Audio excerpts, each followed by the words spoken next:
All right. Please be seated.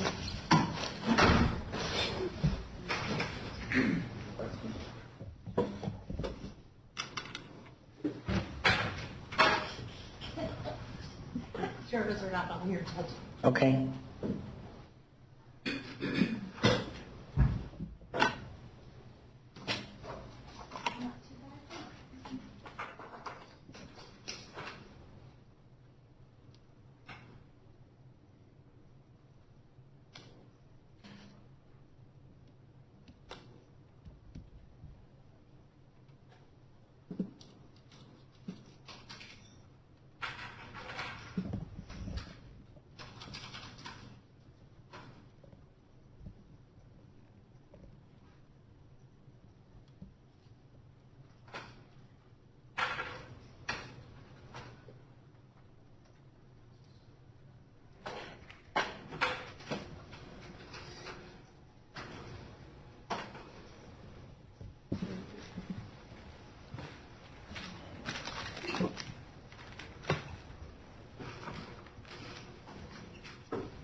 Mr. Martinez, any issues? No, not that I'm aware Parents?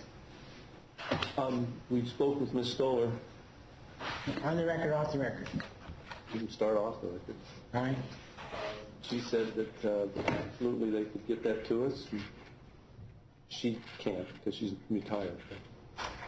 So is it on its way? Do I need to order something? I don't know. All right. Elba? Records reflect the presence of Mr. Chrisman. Counsel, the jurors are not yet present. Mr. Marins? We spoke to Ms. Stoller. She said that the e-data is absolutely available. She's retired, so she can't provide it to us, but she gave Mr. Martinez and I the names of the head of the lab, that these files, these electronic data files, could be downloaded on a CD or some other fashion if they wanted to use it, and get us to us. She would indicate that there would be no problem at all in getting them to us. You don't have them now, and you're asking for them now. I don't have them now, and Mr. Martinez had made no indication that he was planning on getting them to me, but he didn't say he wouldn't. Mr. Martinez? Ms. Stoller was asked about it, and she said that she didn't have control over them, and that the person that I needed to speak to was Kevin Knapp. I will call him tomorrow when we get out of court and ask him to get it to me. Nothing else I can do. Either under 15.1 as part of her report or 15.1G, the court would grant the defense request for the e-data that related to Ms. Stoller's opinion, especially on if there's a lot on prioritizing related to the barrel of the gun. And we have filed during the lunch hour a motion to preclude any testimony of inconclusive DNA results, which would be heard before Ms. Stoller testifies, and certainly we would like to have complete discovery before she testifies. You just filed it. I'll give Mr. Martinez a chance to look at it before I do anything. If there's an agreement, I don't need to do anything. I'm not in agreement, and I'd like 5 days to respond to it. Okay. The normal timetable is 7 days, but in light of the fact that when is Ms. Stoller likely to be on the stand? She'll be on today. Well, then you. Or if it goes long, she'll be on Thursday. Okay. Well, if it's today, I'll allow Mr. Marins to delay his cross, so he doesn't do any cross today until we resolve the motion. Well, it's going to be the direct, but he's allowed. We have asked that she not be allowed to testify, and this she can testify about all the other things. Hope the court understands. We're not asking her to be precluded in any other item or area. It's just this area that she not be allowed to testify on. We have Ms. Asprin on the stand now. Is Ms. Stoller your next witness?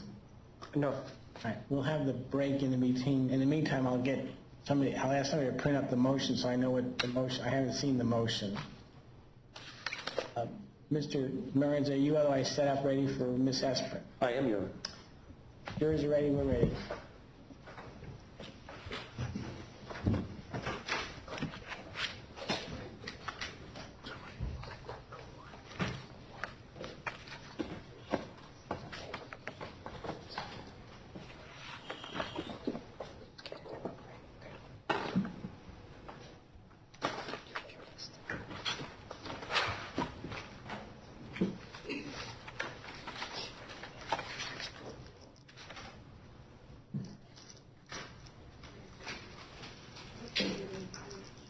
Say again.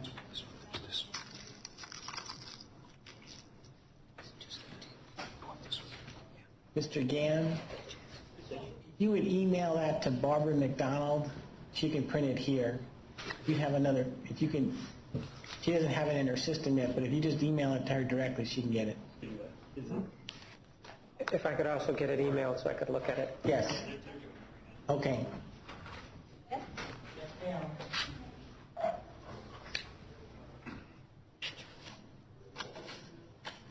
Ms. Esprin?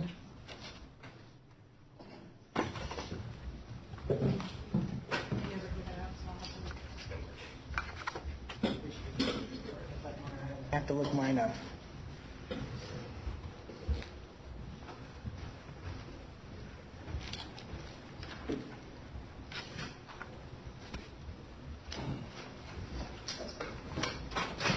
Please be seated.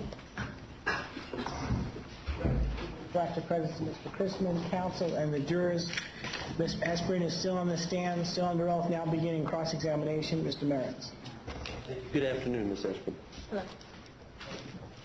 I believe you indicated you arrived there about 1:30 on October 5th. Yes. And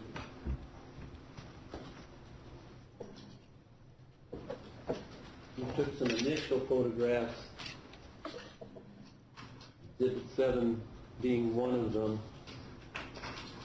Right. This is a photograph of trailer 51 with a police officer standing there on the porch. Yes, it is. And that was taken about 3:03.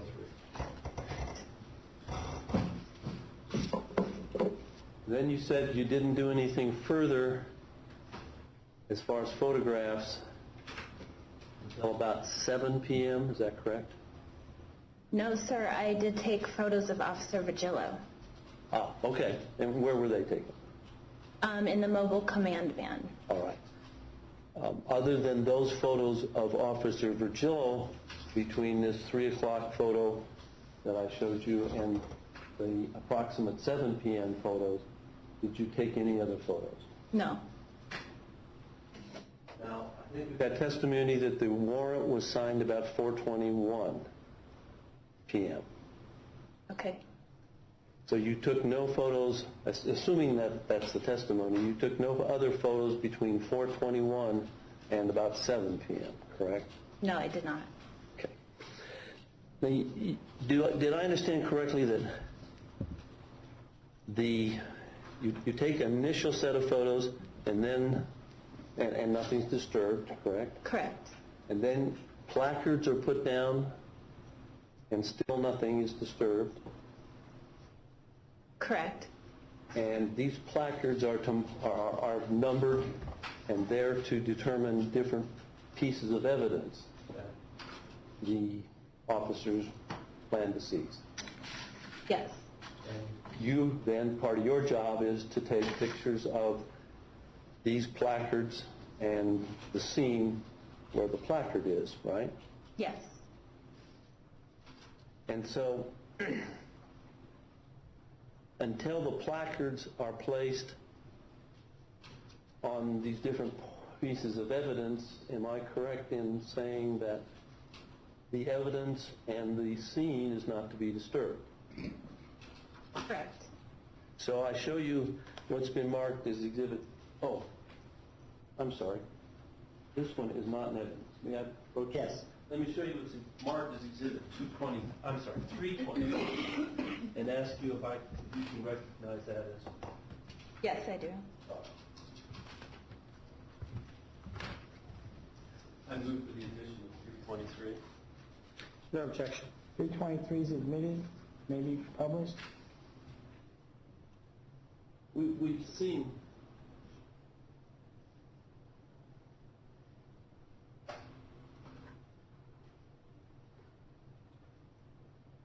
seen this before, this area before. You testified on direct, you thought that was some kind of a bag with a butterfly in it?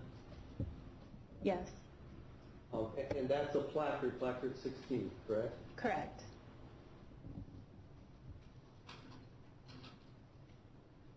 All right. Now, let me show you what's been marked as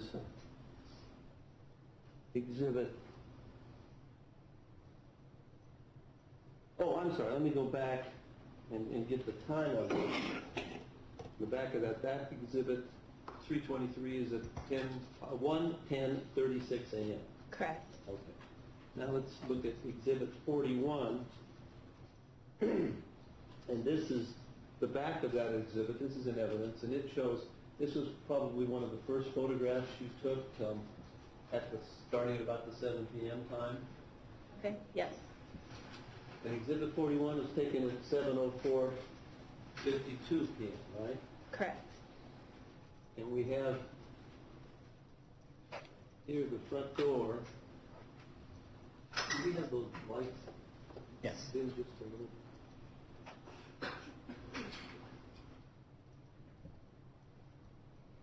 And we see this same bag that we saw in the previous photograph, right? Correct. But it's not in the same place. No, it's not. And this was taken at about 7 o'clock, so clearly it had been moved, right? Yes, And you mentioned that you didn't think things had been disturbed in this trailer. Told Mr. Martinez that in response to his questions. Do you recall that this morning? it appeared less, it didn't appear very extremely disturbed, no. I don't. Other than a box and a lampshade. Right, because you didn't see things that were tipped over, you said. Those were your words, right? Correct. But, Ms. Eshman, obviously you've never been in the trailer before. Correct. Did you see Officer Virgilio and Detective Porter in the trailer around 5 o'clock? No, I did not.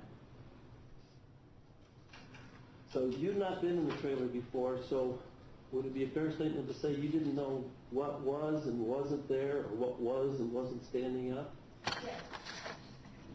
I mean, for example, this butterfly that was moved before the placard was put down, does that not look like something that's been disturbed? It's lying on the ground in the middle of the doorway between the living room and kitchen? Yes, however, we have done a further search. The photo you showed before was something that was there underneath that bag. So we had marked it. So we had already have searched a little bit. The search isn't just one big search. It starts off with, after my overall's done, we take a lower level search. So we're just kind of looking to see what's there. We're laying placards down, and then after that, I'm taking photographs, then we're searching even deeper. So we may have moved that bag to search and found that item that was underneath there. Okay.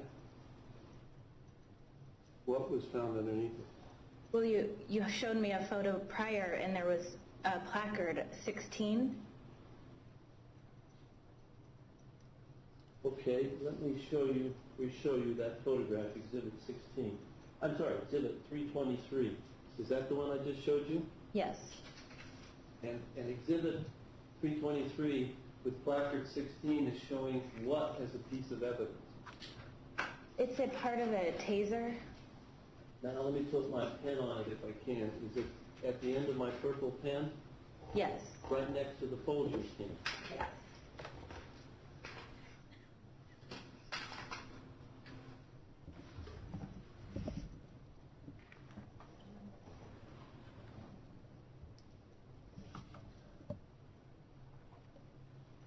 So I see. So you folks moved that butterfly down so that you could get it? We may not have seen that in the initial search, and so the bag may have been moved during our search, Sure. and then we may have seen it. It may not have been, I'm not saying it was underneath, but we just may not have seen it. Okay. Now, back to where I was in this disturbing, you're saying the place didn't seem to be disturbed. Would you not agree with me that wherever this thing was, and we've seen it in about this area, it, in both photographs, this butterfly was in the doorway into the kitchen. Yes. It doesn't seem like a normal place for something like that. Fair statement? Fair. And therefore, it would be fair to say that that's an item that clearly was evidence of a disturbance, right? Well, I don't know, like you said, I don't know what was there before, so it may have just been something laying on the ground. What I mean by disturbed is something knocked over. You know, I don't know what is on the ground before and Right. after. Like Exhibit 82, which shows a couple things knocked over. This bottle right here, knocked over, right? Yes. So that's evidence of a disturbance to you. Well, I don't know if it was knocked over or just laying like that. And that's my point, ma'am. Yes.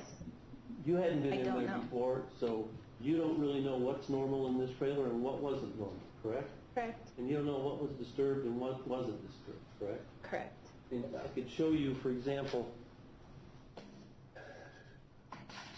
next to the deceased, next to the chair, was a table, Exhibit 94 is a table over here, leaning against, with books on it, leaning against a basket that looks completely disturbed, does it not? It looks knocked over. Okay. And there were several items like that. Fair enough? Fair enough. Okay.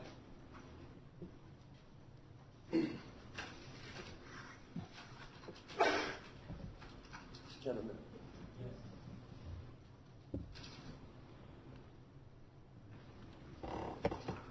Now,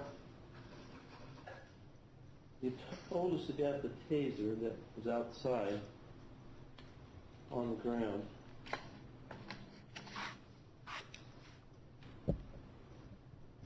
Show you what's been marked as Exhibit 20.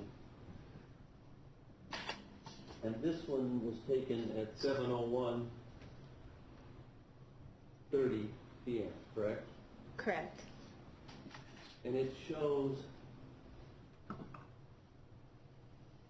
as you walk down the porch, if that officer was still there in the first photograph I showed you, you would have walked right kind of by him and taken this photograph up looking into the front door with it, right? Right. And all of this in here is all the water from the storm, right? Yes. So there was a period of time when there was a storm and it rained quite heavily. Yes. And it even blew water and bougainvillea blossoms and leaves in the front door onto that vinyl, correct? It may have. And as we get closer, well, let me show you this photo. This is Exhibit 29. This is the same at 7:02:51 p.m., correct? Correct. And this is another photograph of that front porch and all the water there and the taser laying there, correct?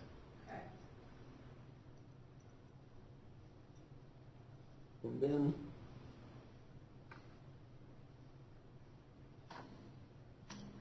Exhibit 26, which was taken at 7:01:49, correct? Correct. Shows us looking into the front door where the taser is, right? Yes. And again, all the water.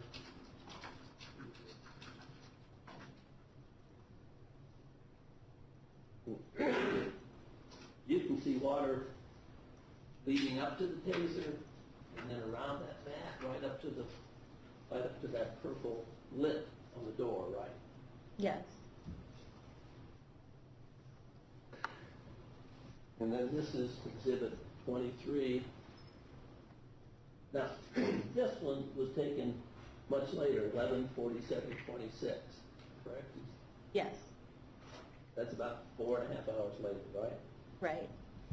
And we now see the taser laying there with the placard, and the water kind of seems to have evaporated, placard form, right?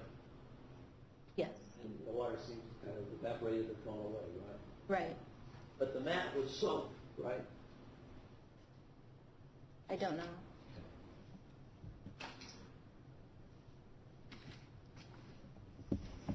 And we show you exhibit 35, which is the threshold of the door.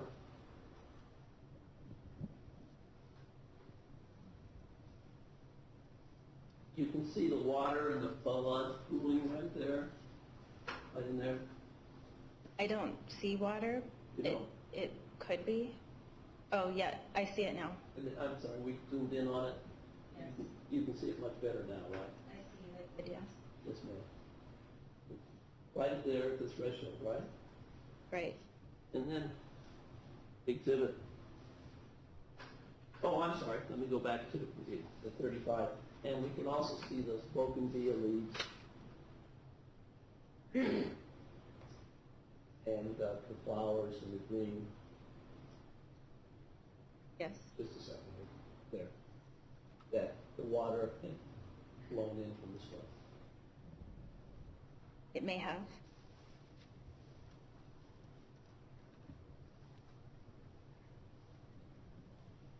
And in fact, in exhibit 40, taken at 7:09,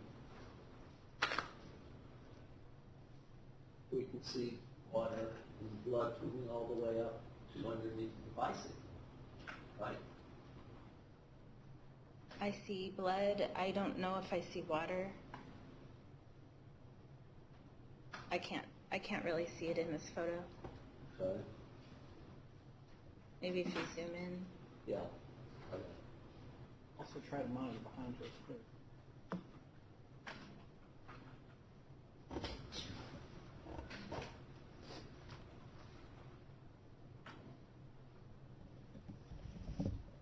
I do see liquid. The blood and liquid, correct? Yes. Well, you were there a long time. That was water from that storm, right? It could have been. Okay. I mean, we saw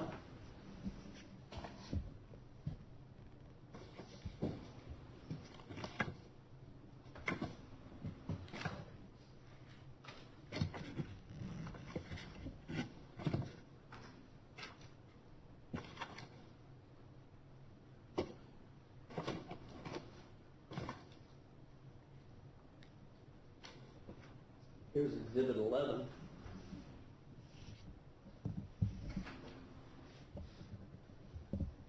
Taken at 3:03. No water, right? Correct. Now, you didn't leave. You were there during the storm, right? Yes. In the Mac van most of the time. And this is exhibit 13, taken at 7 p.m. in 44 seconds. That's when you started up again, right? Yes. And we can clearly see all of this water underneath this porch here, right? Yes. That wasn't here in exhibit 11 at 3 o'clock, right? Right. So when you say it could have been water, I mean, it was water, wasn't it then? Well, I don't know how the water got into the entryway, so Well, the door was open when you got there, wasn't it? Standing wide open, correct? yes. And so water went in and blew stuff in and washed in and washed out, very possibly, correct? Possibly, yes. Okay. And we do know that blood that would have been carried out with the water would have whoever blood's DNA, whoever blood that was. Now, let me start all over again. We do know that the water that would have washed out some of the blood in it would have had the DNA of the person's blood that belonged to that blood. Objection. Fair enough? Rule 702, 703. Black foundation sustained. Do you know whether or not a person's DNA is contained in blood? Is it? In blood, yes. So, therefore, my statement would have been correct. Blood mixed in with the water washing out over that threshold onto that mat where the taser would have been carrying the DNA of that person's blood, correct? That could happen. Thank you. That's all I have. Ma'am, one of the things that you were asked about was this photograph of an individual that was standing in front of the, it's exhibit number 7, in front of this trailer. Do you see that? Yes. During the time that you were standing there until you went in, do you have any idea what this individual did? It was my thought that he was securing this. Not your thought. Do you know from your own eyes to your brain what that individual was doing? Do you know whether or not he actually ever went inside the trailer during the time that he was posted there and sometime after you went in? Do you have any idea whether or not he went in? No, I don't. And that's not your job, is it? You were asked about this issue involving the bag. And that's exhibit number 58. You see this? Yes. Well, what's this right here? The part of the taser that was collected. It was part of the investigation, isn't it? Right? Yes.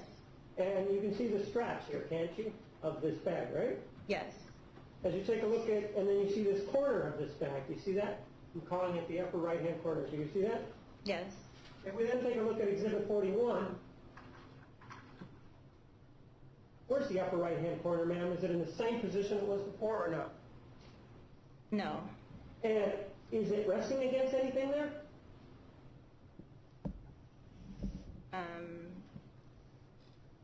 That corner? This corner, is it up against anything? I don't know. It looks like it's an error. Well, directly underneath this corner, is there something that you guys subsequently found? Yes, that item. And if you were going to photograph this item, could you have photographed it through that item that's sitting there, this bag? No, we would have to move it. And in order to get a photograph, right? Yeah. You were asked about the water and coming in, that sort of thing. Do you remember being asked about that? Yes. And you were asked, well, did you know that the door was open? You were asked about that, right? Yes. Well, take a look at exhibit 41. Does that show us the door? Yes. Does that have any indication to you, to your eye, based on what you know, does that look whether that's water or not? Or does it look like it's just blood? It looks like blood. And does it appear to have any water on it? To you? Not to me, but... No, I'm asking to you. Does it look? No. You were also asked about DNA. Are you an expert in the DNA area? No, I'm not. Are you an expert into how DNA is transferred from one source to the other? No, I'm not. So, for example, you were asked about whether or not, if there was water, exhibit number 35, for example, whether or not that would affect the transfer or the carry of DNA. Do you remember that? Yes. With regard to this same area, is blood liquid? Yes. Is water liquid? Yes.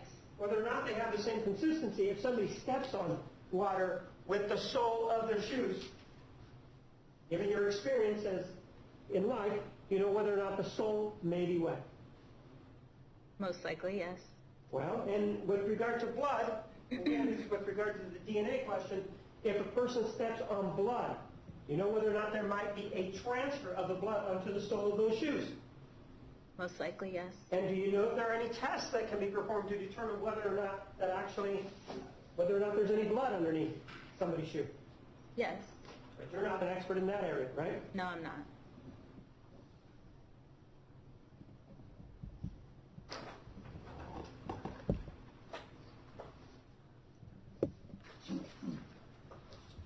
You're asked about exhibit number 94. With regard to this, whatever this item is here, do you see that? Yes. Is anything balanced on top of it? Books? Right. There's an item balanced on it, right? Yes. If something is knocked over, are things going to fall over? Yes. If I were to tip this sideways, would these items fall over? Yes. You see those items there in that photograph on the ground, or do you see them balanced? They appear to be balanced. And in that balanced position that you see them in, if any pressure were applied to them, again, based on your knowledge of the way things are, does it appear that it would take a lot of movement or a lot of force to knock that over?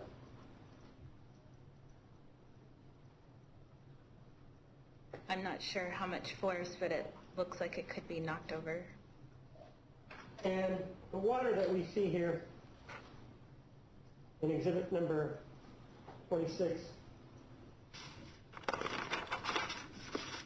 is there a special exception that you know of? You were talking about a warrant and if you didn't go in, that says if it's raining, it's okay to go in without a warrant? Do you know anything about that, if that's the exception? No. So even if it's raining, can you walk in? No, you can't. And this right here, is that water or is that something else?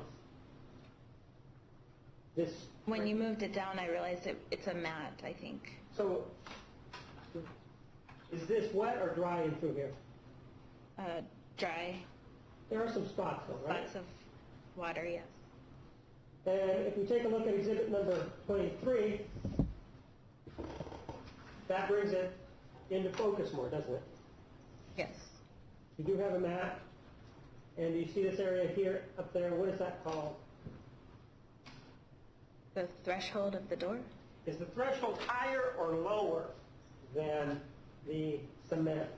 It's higher. And so, in regards to whether or not water got in, you don't know if water got in or not, right? No, I don't know. In terms of the condition of the house, the bougainvillea, you don't know, do you? No, I don't. But it did appear to you, when it was brought in, that there may be some water there, right? Yes. Well, to your eye, given the opinion that you gave, exhibit number 40, is it a lot of water or is it just more blood than water? To me, it looks like more blood than water. Okay, thank you very much. I don't have any other questions. Hey, Ms. Etherin, be excused, Mr. Martinez. Yes, sir. Any objection, Mr. Marins? No, Your Honor. And you're excused, you're free to go or stay as you wish. Thank you. We don't have to. Okay, let's now you can go.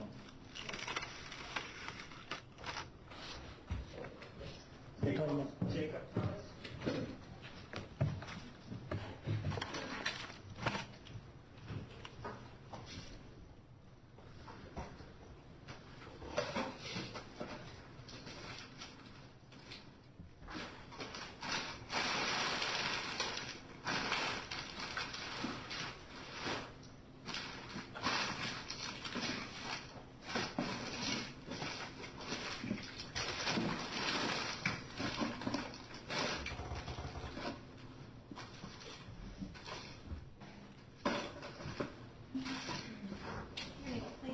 Jacob Thomas. Raise your right hand, please. You just solemnly swear the testimony you're about to give will be the truth, the whole truth, and nothing but the truth, so help you God? I do. Thank you.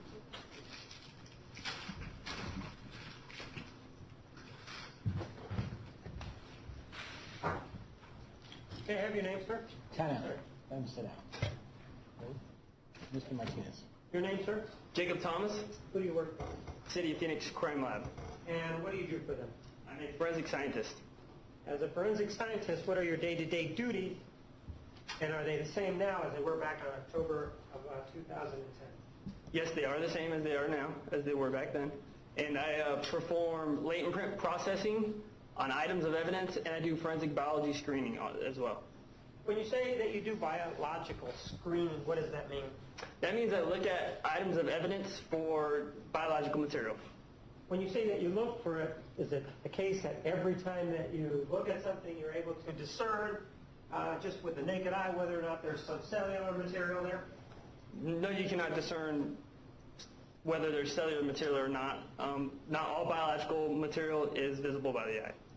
So how is it that you go about looking for it or analyzing an item to attempt to determine whether or not you're actually going to screen for it? We do a visual analysis, which involves a variety of different types of lights and lighting techniques.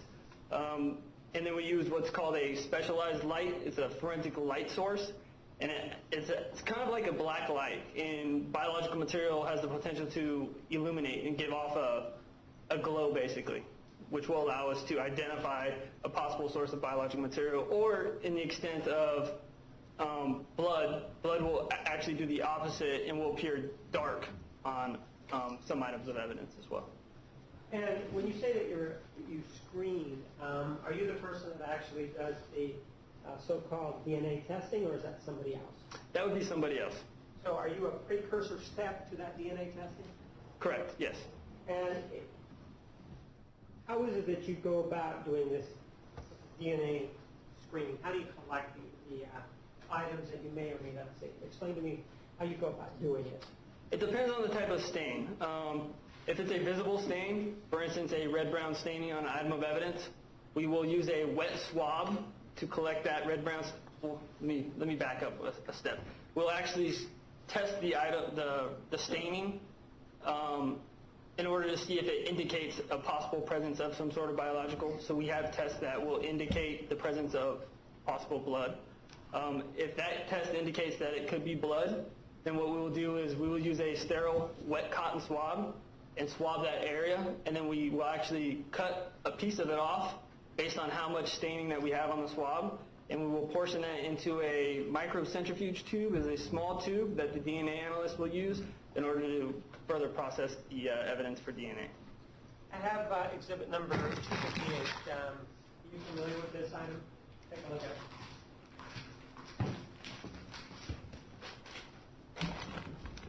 Yes, I am familiar with this. And you conduct this so-called screening for biological materials on that gun. Yes, I did look at this gun for biological material. Why don't you go ahead and open it so you can tell us what it is that you did with regards to where you You want me to take the evidence out? May I put gloves on? They're right there to you. Perfect.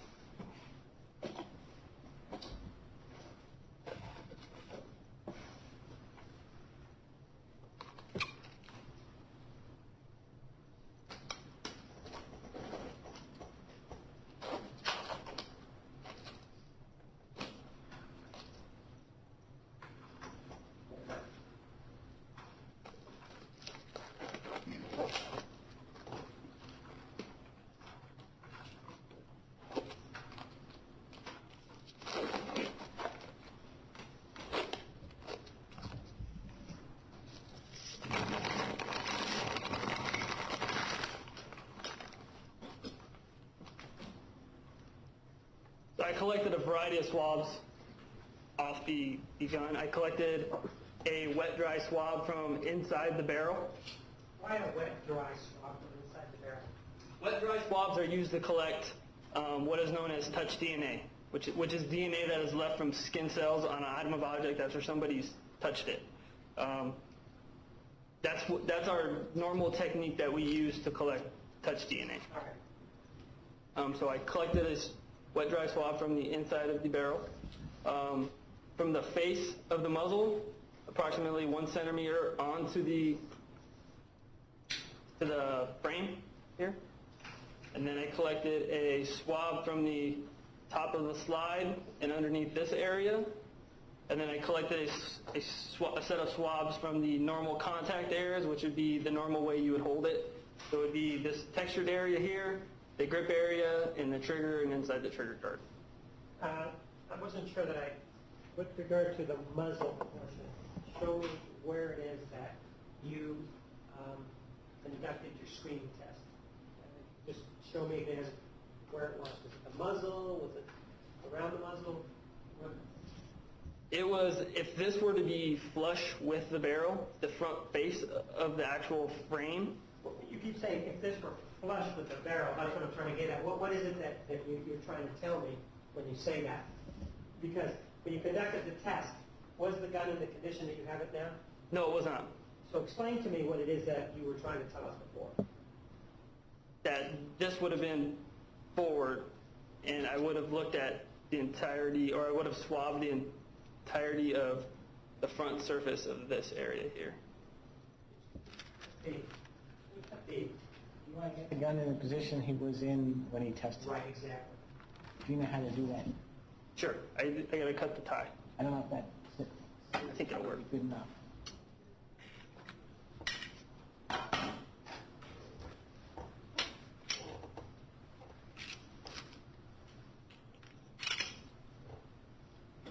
Okay.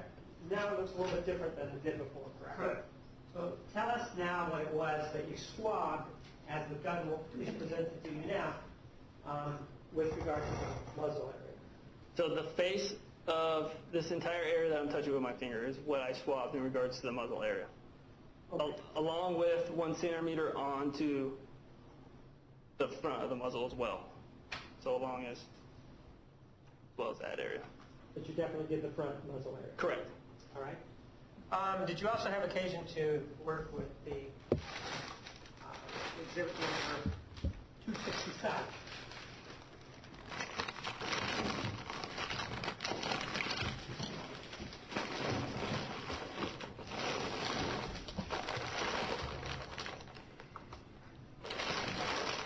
Yes, I did. And it's a gun belt, right? Correct. Why don't you go ahead and open it and show us what you swabbed?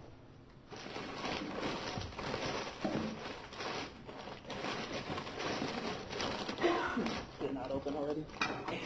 Maybe.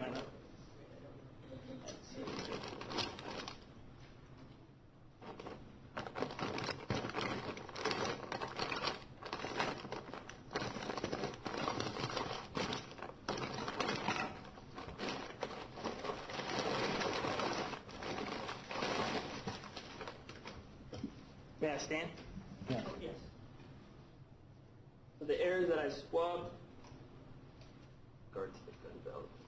I swabbed the exterior of the holster along with, as if the gun, sorry.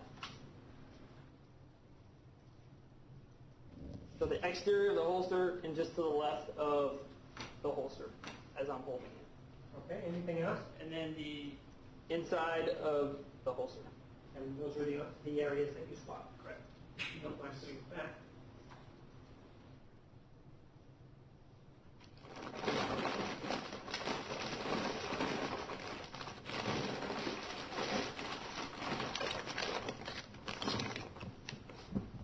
I don't have any other questions, thank you. Merns? No question. May Mr. Thomas be excused, Mr. Martinez? Yes. Any objection, Mr. Merns? No objection. You're excused, you're free to go on stage as you wish. Thank you.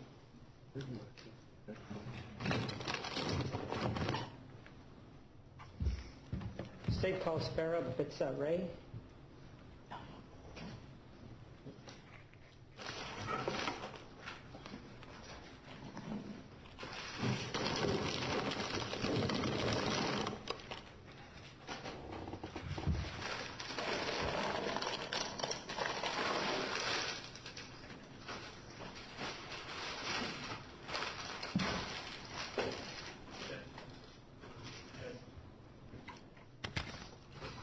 Oh, get Mr. Thomas back. No. Okay, never mind. Mr. Martinez, while your next witness is being sworn, why don't you pick up the question? I'll talk to counsel, see what we got the question covered.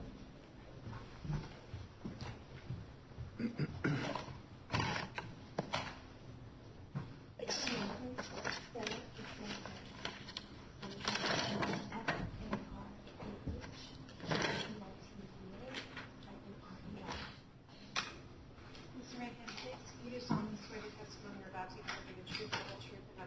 too, so I'll do that.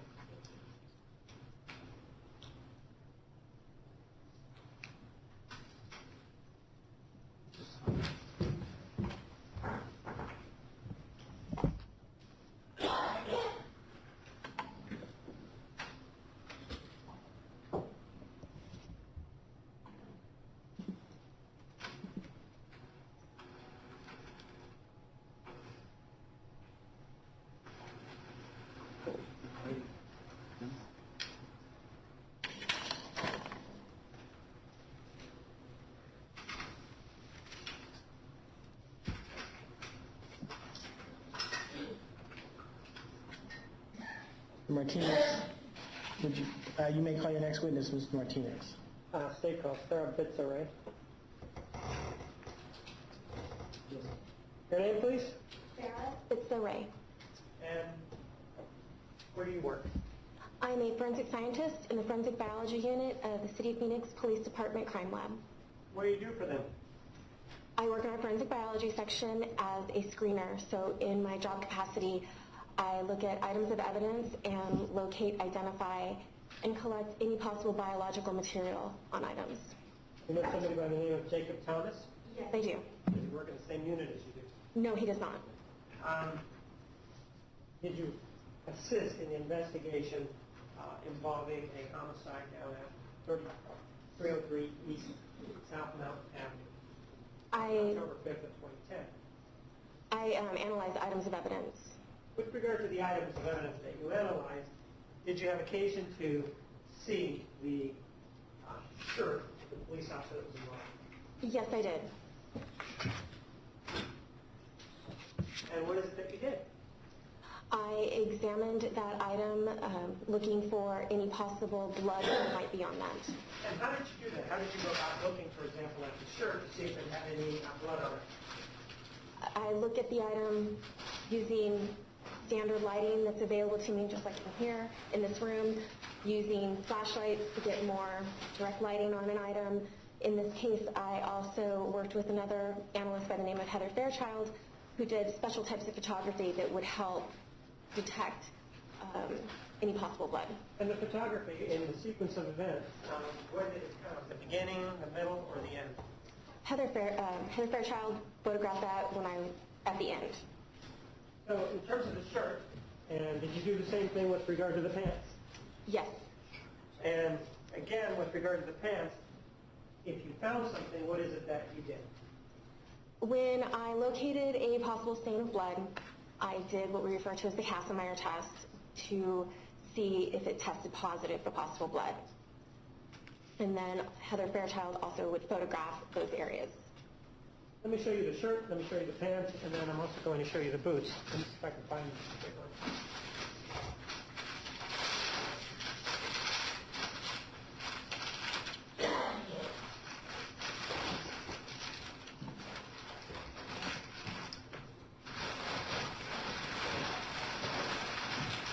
I want you to take a look at exhibit number 265.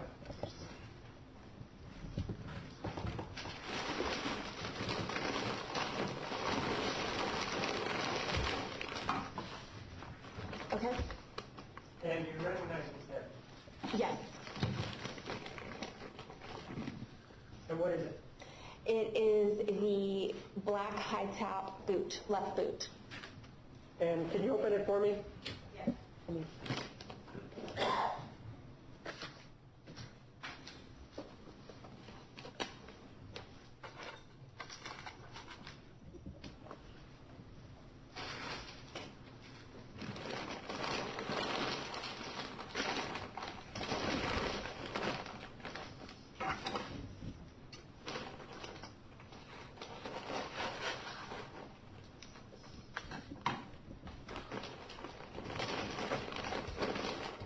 Which shoe is this? Sorry, this is the left boot. And with regard to this shoe, what is it that you found? Or was it somebody else that found it? No, I located possible blood on this boot. And did you say that it's possible blood pursuant to the Kassemeyer test? Yes. And show me where on the boot you found the possible blood. Okay, there were 3 or 4 stains on this side of the boot, and then 1 stain on the outside area of the boot. Were there any stains on the sole of that boot? The bottom of the boot was clean of any biological material. Biological material is even more expansive or inclusive than blood, correct? Correct. And so when you said that, well, I asked you about blood, you said, well, it was clean of any biological material. How is it that you were able to determine that the bottom of that shoe did not have any biological material? I did not see anything that resembled, not only was I looking for blood, but also that would be characteristic of tissue or things like that. Did you conduct these other tests that you told us about, where you looked at it under different lights, and then the special photography on the bottom of or on the sole of that boot? I looked at the bottom of this boot using different lights, yes. And when you looked at the bottom of the boot, looking at it, were you able to see anything that you believe might be blood so that you would test it? I did not see anything. And had there been anything that had even the faintest resemblance to blood, would you have tested it? Yes, I would have. And in terms of, for example, let's take a look at exhibit number 40. You see that? Yes, I do. Assuming that this area here was blood, are you familiar with the term transfer of blood? Are you familiar with that term? Yes. What does that mean? If say there was blood, I was sitting here and I touched it and then moved over here and touched another area, I possibly have picked that blood up and transferred it to another location. But if you touched it with the sole of the shoe there, would it be possible that it would be transferred onto the sole? Yes. And did you find any indication whatsoever of blood or biological material? No, I did not find any possible blood on the bottom of that boot. And the bottom of the boot, what is your definition of the sole of the shoe? This, to me, the bottom of the boot would be the sole. How about on the side? Is that considered the sole of the shoe? I do not consider that the sole. Go ahead and replace that. Take a look at exhibit 266. Go ahead. You leave that open. Okay. Thank you. Sorry. Sorry. 266 is to the left there.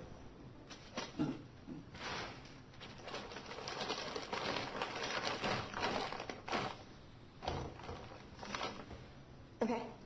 And open it up and see if you had occasion to work with that. We don't have the same blood that you guys do. Could you use the same gloves as? Okay. Okay.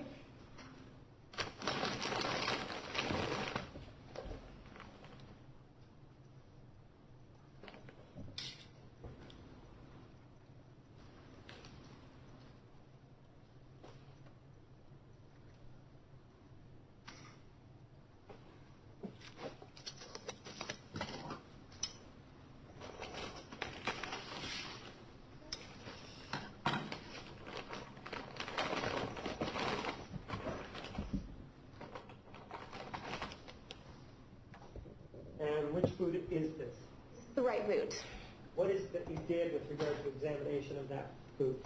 I looked at this boot just as I did the left boot, looking for any possible blood on this. And on top of it, or the front part of it, did you find any indication of blood anywhere? No, I did not. How about on the sides anywhere? No. What you believe to be the sole, did you see anything there that indicated blood and or biological material? No, I did not. Had there been biological material, would you have collected it? Yes, I would have. How is that? If there is biological material there, would you also do the swabbing, or would you collect it in a different fashion? I would have, in this situation, I would have, if there would have been possible blood, I would have done the Kaplan-Meier test. At that point, if it were positive, it would have been photographed by Heather Fairchild. And then if I needed to collect it, depending on what it is, so if it were possible blood, say, on this area of the boot, I would have swabbed it up. Sometimes if it's on a material like up in here, it might have to be cut out. But in looking at that, did you find anything that necessitated cutting it out or swapping? No. You could put it back in the box.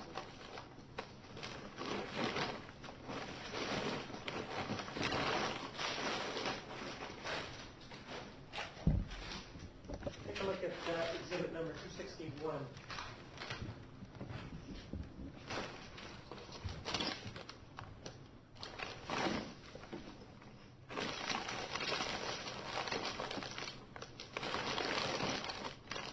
Okay. And what is it? Did you have occasion to work with it?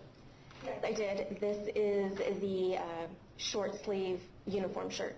Go ahead and pull it up for me, please.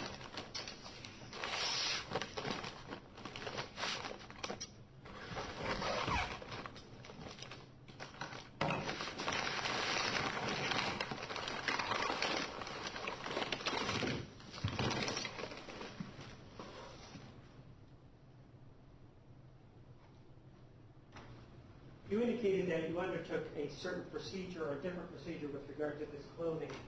What is it that you did with regard to this clothing to attempt to determine whether or not there was any blood on it? I not only used my eyes and normal lighting and flashlights to locate any possible blood, but because of the fact that this is a dark material and blood is also dark, sometimes it can be hard to see visually without using special photography. So I worked with Heather Fairchild in a different unit who is trained in this special photography to help visualize where there might be any possible blood. And so she used the photography technique? Yes. And as a result of her technique, you're looking at it, you have a conclusion as to, or an opinion as to whether or not there was any blood on that shirt. There was no visible staining consistent with blood on the shirt. And is there anything there that was, in your estimation, something that needed to be tested? No. Go ahead and put that away, please.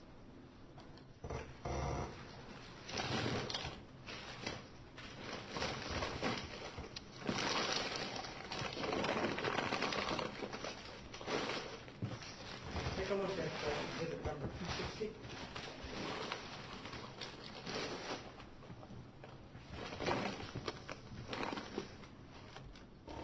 Would you like me to open it? Please. Sorry.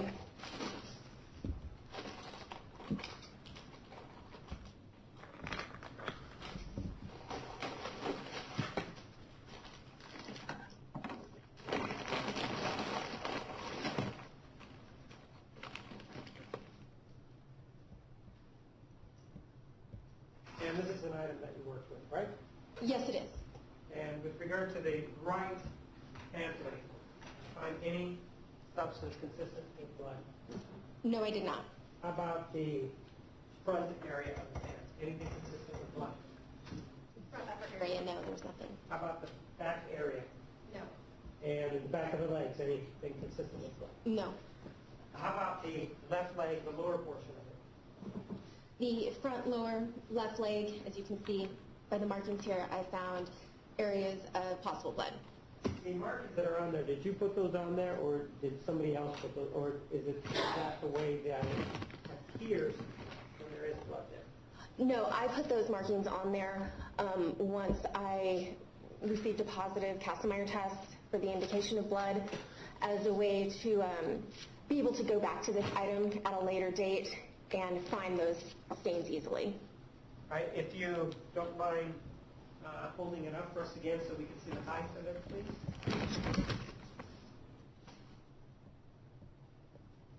And I do believe that you also have exhibit number either 265 or 266, which is the left foot leg. Can you pull that out, please?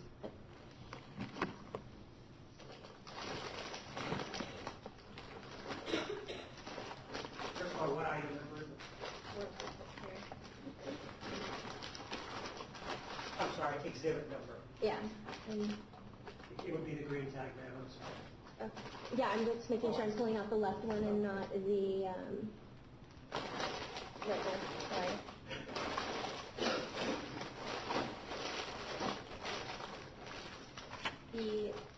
that boot is exhibit number 265.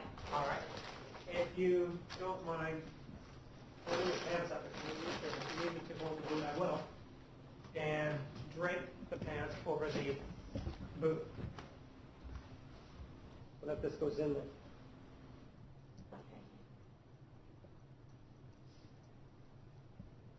And this is what it would look like, correct? Correct. Now, if we have it like this, where were the other stains on the boot? Okay. Sorry, side seam. There you go. So the stains on the boot were 4 in this region and then 1 outside. And then you have the other ones in the pants. Yes. All right.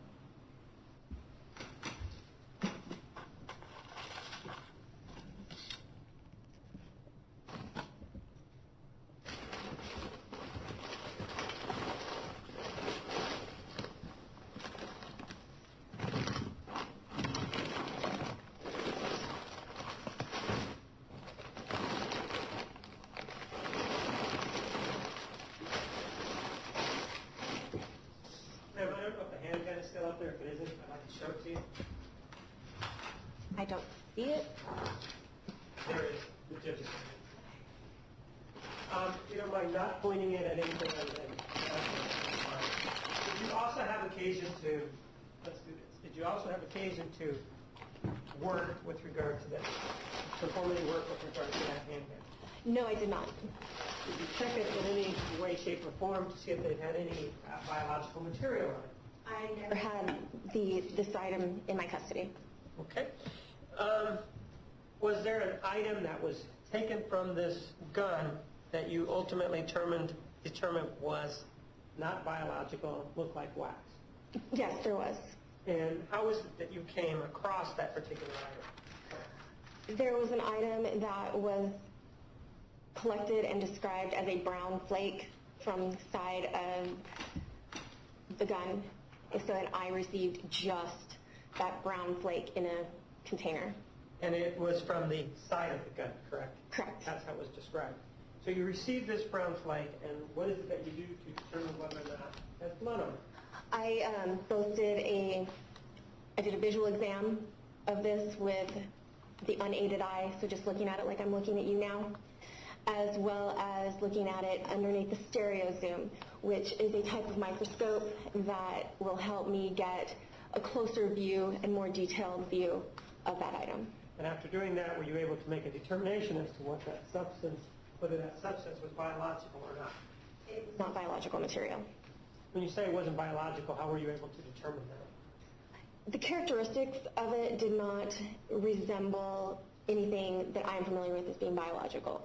It didn't have the characteristics of, say, skin, or there was no characteristics of blood. So since it did not have the visual characteristics, I deemed it not consistent with biological.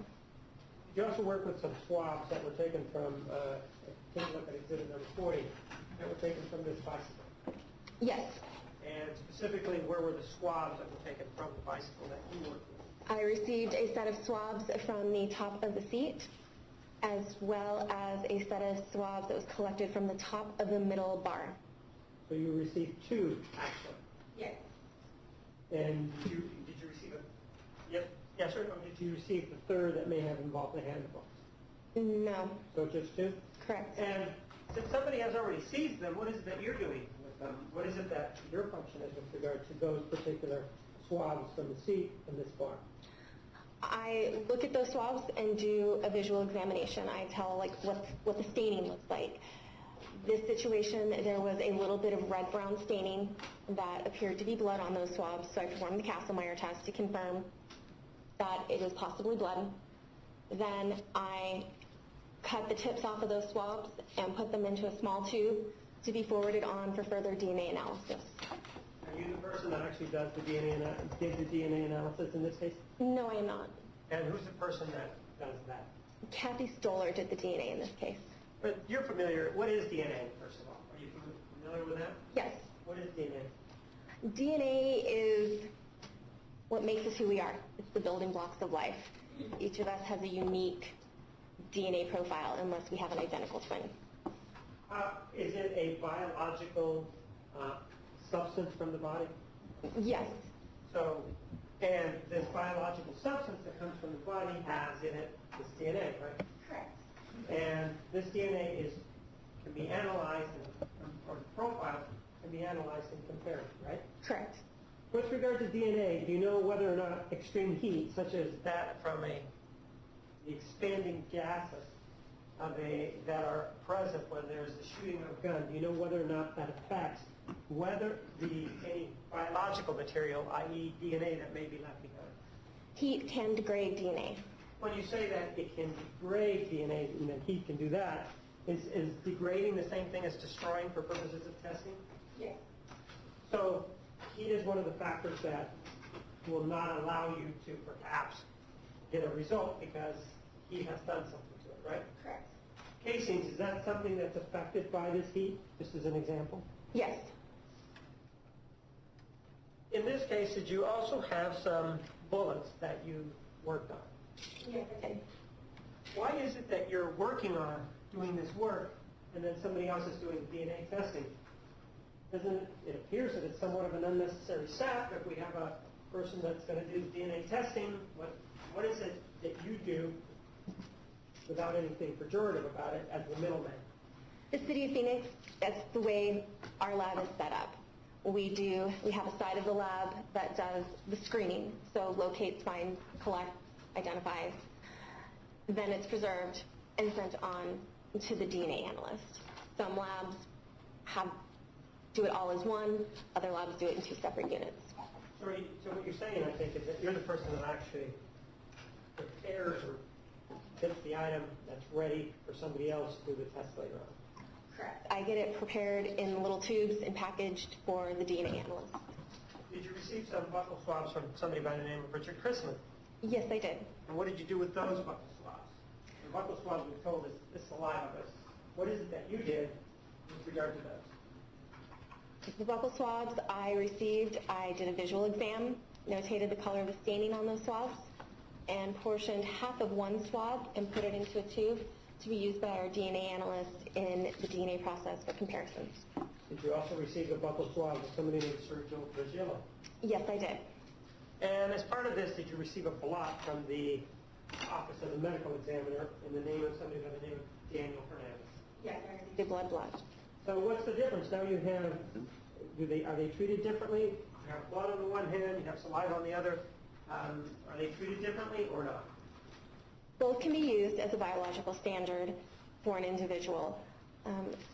I received a blood blot, so it says just a couple drops of blood on a piece of filter paper. So obviously there's no top of the swab for me to cut off. So I just cut out a very small portion of that filter paper and put it into a tube to be used. Are you familiar with the term touch DNA? Yes, I am. What does that refer to? Touch DNA is, there's this roll of tape here. So it's sitting here. If I were to pick it up and then set it back down, I have potentially left some of my biological material, my DNA, behind on this roll of tape. And had you not been wearing gloves, Correct. or will gloves prevent the leaving of? Yes. In this case, did you have occasion to also work with exhibit number 217?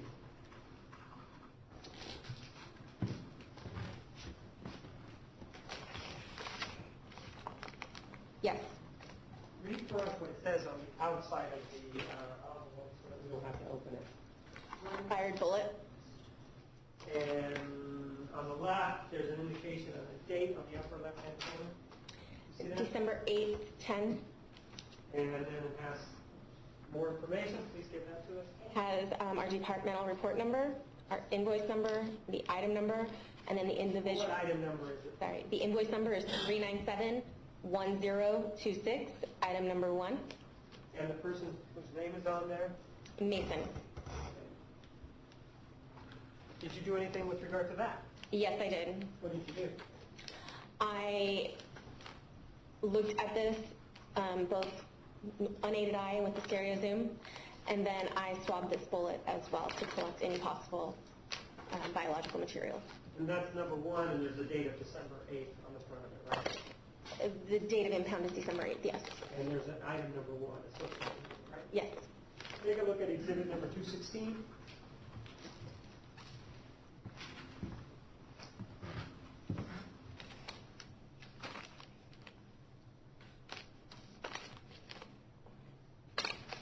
Did you also have occasion to work with that? Yes, I did.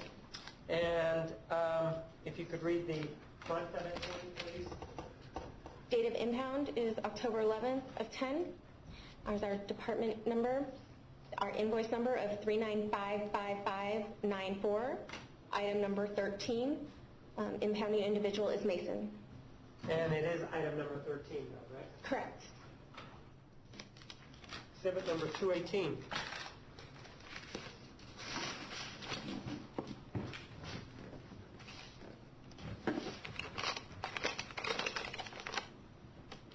Date of impound, October 11/10. Our department number, invoice number is 3955594. Item number 21. Impound individual is Mason. On this particular item, what is it that you did for the 21? I looked at this item both with the unaided eye and the stereo zoom. And were you able to find anything of interest, or did you just swab it? I just looked at this. I did not see anything that was consistent with blood. I notated possible other trace fibers, wood paneling, and packaged it and forwarded on to another area of the lab. I did not swab this item. In terms of your experience, is DNA something that you always have to see, or is it something that you can swab? Sometimes it's there, sometimes it isn't. Correct. It's not always visible. Exhibit number 221. You have occasion to work with this. You just told us they swabbed it, but did you have anything to do with the swabs associated from the taser? I did not receive the taser. I received swabs that another individual had collected from this taser. And what did you do with the swabs? I did a visual exam, described the color on those swabs. I cut off the tips of those swabs and put them into a tube to be forwarded for DNA. And how about exhibit number 222? Well, with regard to the exhibit that you have in front of you, what's the exhibit number? Exhibit number 221. Why don't you read for me the description that it has on the front page, upper left-hand corner? Upper left-hand corner is the date, 10/09/10, our department number, and then it says Officer R. Chrisman. Invoice number 3955112, item 7, and then impounding individual is Cisneros. Exhibit number 222. What did you do with regard to this? Or any swabs? Same situation. I did not receive this actual taser. I received swabs that another individual collected from this. In a similar manner, I received those swabs, did a visual exam of them, cut the tips off, put them into a tube to be forwarded for DNA. In the front there, it has the name. The name, can you read that for me? Yeah. Get the letter B as in Victor. Vigilla. Thank you. I just wanted to ask you about telling us about what you did with the pants and the shirt and the boots. This Fairchild testified last week. My understanding was that you and she would look at these items visually and determine whether or not you could find any blood. And if you found something you thought might have been blood, you would perform a Castlemeyer or whatever that test on it. And then she would take this special type of photography. Is that how it worked? Yes. That's all. Thanks. Redirect? Ms.